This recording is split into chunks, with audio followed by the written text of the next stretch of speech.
We're talking now with Antoinette Tierney, who is the manager here at Blanchardstown Centre for Independent Living. You're very welcome to the programme. Thank you very much. So you might tell us first of all how you got involved with Blanchardstown Centre for Independent Living, or BCIL. So I started in BCIL in 2014 and I started on the Community Employment Scheme.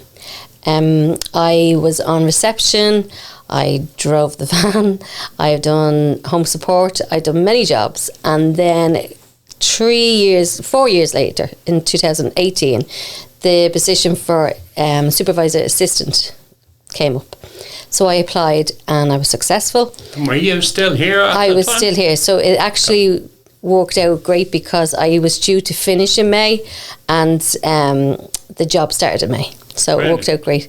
And then in 2020,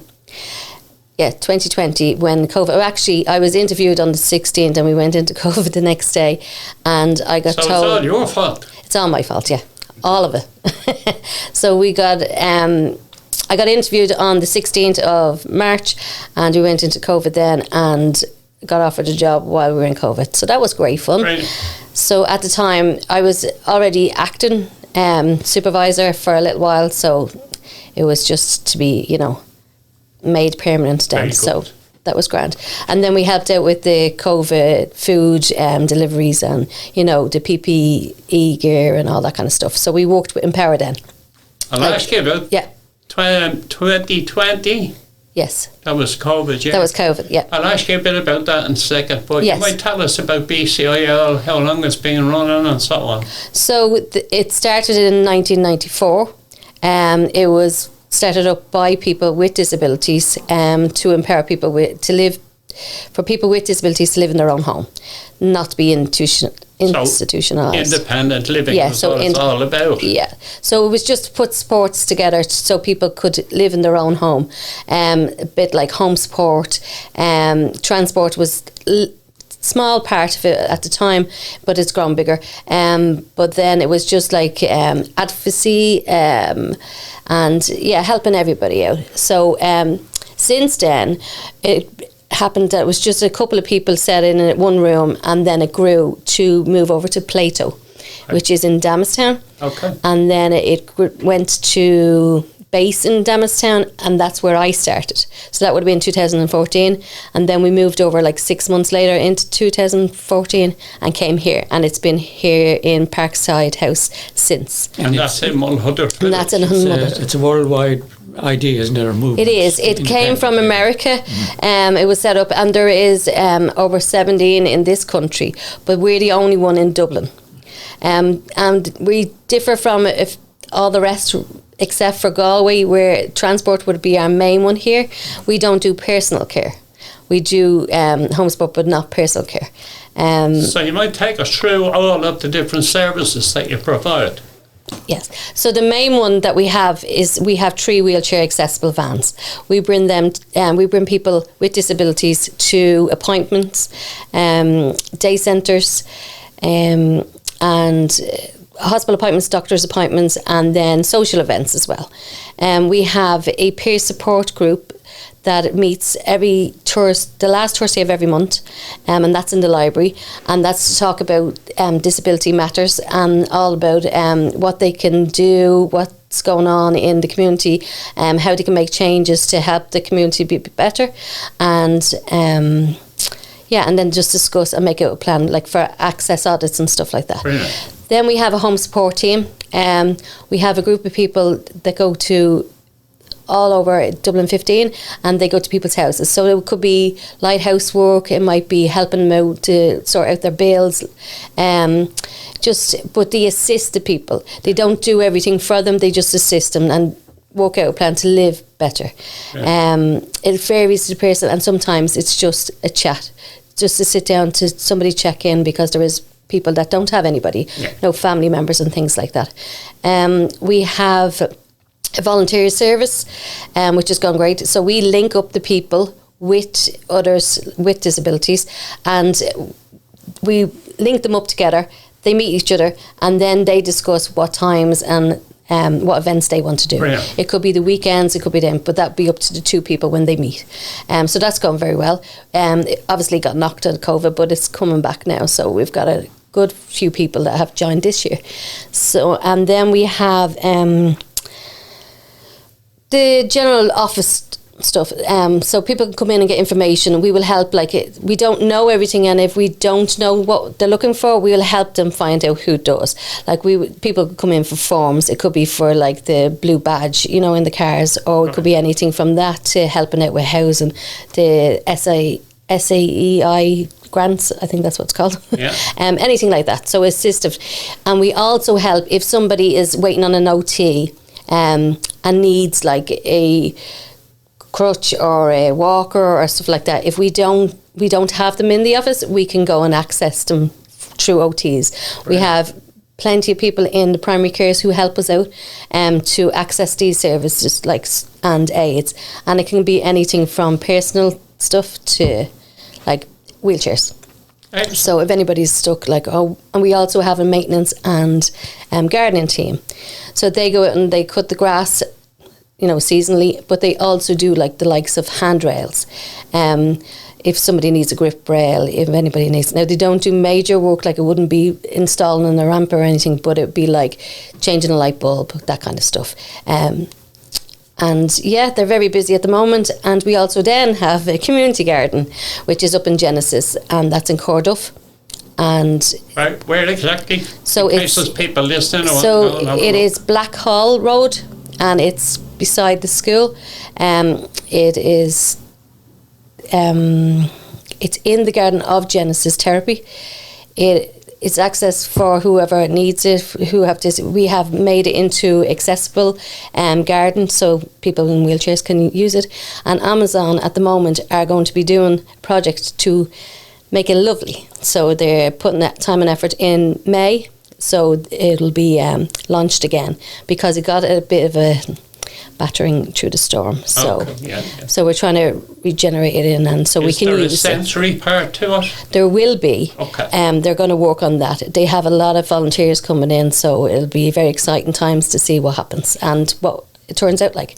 They're going to cover our little pond with mesh, so for health and safety reasons, they're going to fix things up. So we'll see how that gets on with that. Yeah. So. Any other services? Yeah, so we have the radio station, of course, is our lovely radio station that was in Phoenix FM offices in the studios, and then we moved it, because of COVID, we moved it to here.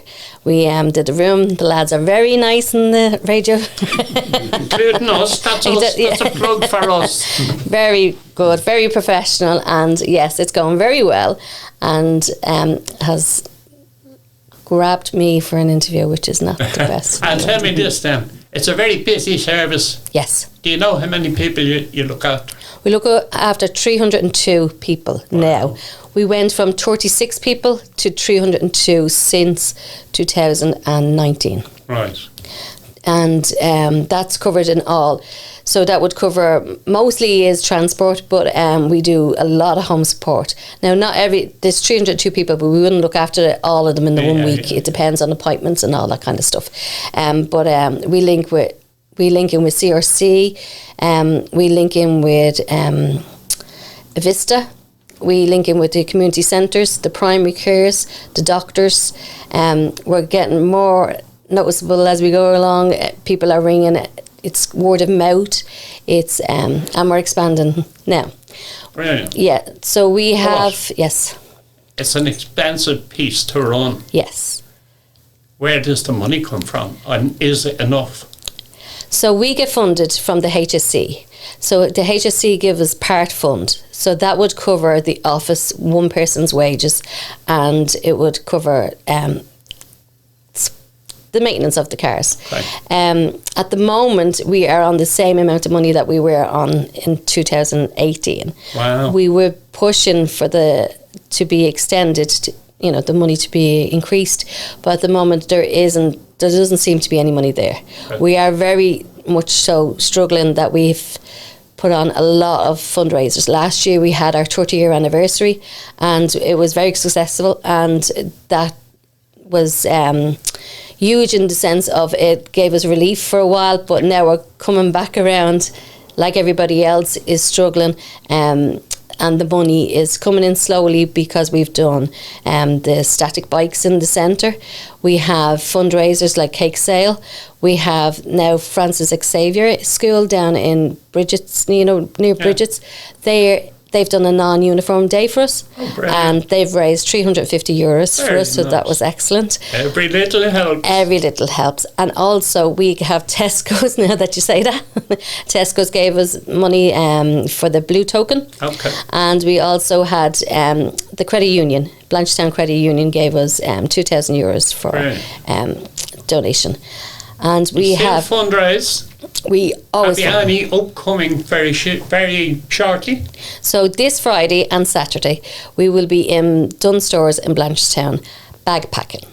So everybody is welcome to come and give us a hand. We are going to be there from full day Friday and part-time Saturday. All help is welcome, and we'll have some fun as well at the same time. We also have a couple of companies that are helping us out. Amazon are great. They've come on board with the garden and they help, but they've also asked today actually if we needed any support with helping people with groceries or cost of living kind of stuff. So we link them in. We work well with Cree Wirra. That's the food bank, and many of the people with disabilities in our service that are struggling because it'll be like electricity's gone up so much and it's either put your wheelchair on or your bed, so they struggle with that, so we try to relieve a little bit. And every second week we'd have like some sort of dry foods for them just to help out. So Amazon is going to work together with us to see if there's anybody that's actually really struggling, because they have lots of volunteers that can go around, meet these people and just find it a little bit, and they will link in and help them out whatever they needed. So that's a great one. Also MSD Biotech, they're in Dunboyne. They're coming to paint our lovely office. Oh, lovely. So Volunteer Week is in May, and they are going to come and paint our office, supplied paint, and we'll be all lovely and shiny and brand new. All free? All free. Fair play to them. Yeah. And there's a quiz coming up, isn't there? And we have a quiz in May. End of May. It's the 20, I'm going to get this wrong now, it's either the 23rd or the 25th. It's the Thursday. And that'll be in Peregrines. There's more, we are only starting to organise that because we're at the bag pack now. So once the backpack's done, we'll work on the quiz. And we have a great community that help us out. We're very lucky with the people that support us, and we've also got a huge news that the Community Recognition Fund have offered to buy us an electric wheelchair. Wow. Yes, that's a wheelchair van, sorry. But the only thing is we are just working on how the funds will be released, because sometimes you have to pay for something before you get it. So, but we are very excited that we could, get an electric wheelchair. So tell me then, it's a very busy service. A lot of people get a lot out of it. Yes. What happened during COVID when you couldn't go out? So there was a group of us who were still working. Like, there was a lot of people that did phone calls, but there was a group of us that were in, because of health and safety, you couldn't have everybody in the office, obviously. So we went and we worked with Empower, and we worked on doing the food bank. We also worked with Crosscare. I just have to make sure I get the name right. And they had, so we went around and we delivered the bags of food.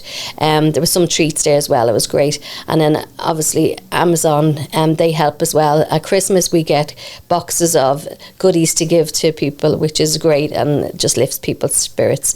That's the one reason why we set up the community garden, was because people were so afraid to come back into parks, especially when they have different conditions and have to watch themselves a bit more than other people would.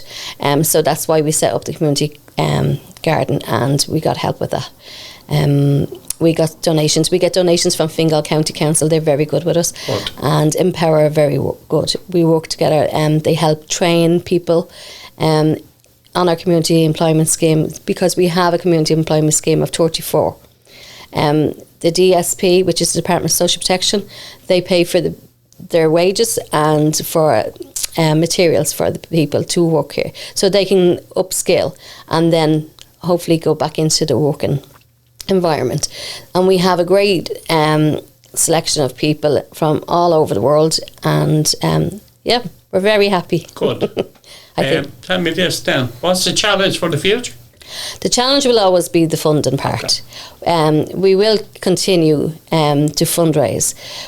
It's difficult because we don't want to keep putting it back onto the people, the same people, going knocking on the same doors. Yeah. We would like to get extra money in the HSC, from the HSC, to fund our services. I think they know our value, and we just need to be recognised for that in that way. We'll continue, and maybe we will be successful in just increasing, because our service is a very good service, and we are getting referrals from the HSC and the primary cares and the doctors, and we are growing. We just need to make sure that the service that we provide is top level, instead of diluting the service. So we need more money in order to do that. I get you. Yeah. If somebody wants to get in touch, how do they? So we have an email at admin@bcil.ie. The phone number is 01-827-0609, or you can call into the office. We're on the second floor in Parkside House 1. It's in Mulhuddard Village. We're facing the post office, and we are over the tenant shop. Call in anytime if you need any help with things. As I said, if we can't assist you in the office, we'll find somebody who can. Antoinette, great to talk to you. Thank you very much. Thanks for coming on the programme. Thanks a million. Thank you.